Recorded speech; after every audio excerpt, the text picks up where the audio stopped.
Scientists say they now know what our oldest ancestor looked like, and it's something of a surprise. It's just incredible. I can't believe I don't know about this story. That's right, the first resident Britons were black. 10,000 years ago, Britons would have been black, according to groundbreaking Aspects of his appearance. This is not what scientists expected to find. It's not. This is what scientists used to think he looked like.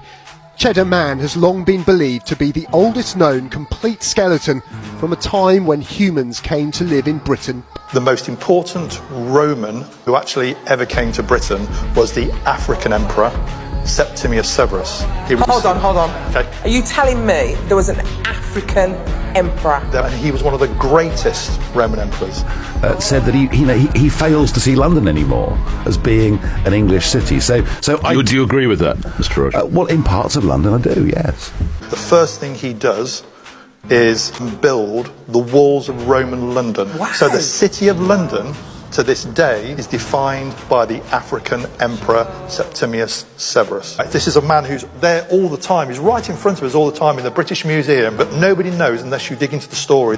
The fact that that history was hidden from me, it made me want to uncover that history. In fact, many of those Romans From North Africa, a black man. So no one would know that that was not a white man? Absolutely. A warrior emperor from North Africa who stayed true to his own heritage. This is just incredible. Newly emerging evidence can bring us face to face with those first Black Britons. It was clear that she was actually sub-Saharan African in origin. So she's a Black Briton? Yes. It was very important for me to find evidence that there was such a history. It presents to us a very interesting picture of Roman Britain, famous historian who said that Africans were here before the ancestors of the English. I'm Anglo-Saxon. Great. But you will never be English. You are African Caribbean. But why will I never be English? What happens is, if you get too big a change in an area, you get resentment. You get resentment from the population that were there. When I took a DNA test, I've got Scottish blood running through me with one of my ancestors. And It shows that the history of Africans in Britain is not something that began after the Second World War, but is extremely long history. Francis had a son called Isaac. Isaac had a son called Enoch.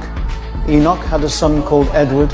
Edward had a son called Norman, and Norman had a son called Cedric, and that's me. That's my family tree, going back 250 years. This is a message to all the racists. You're British, but you're not English. Lions are from Africa.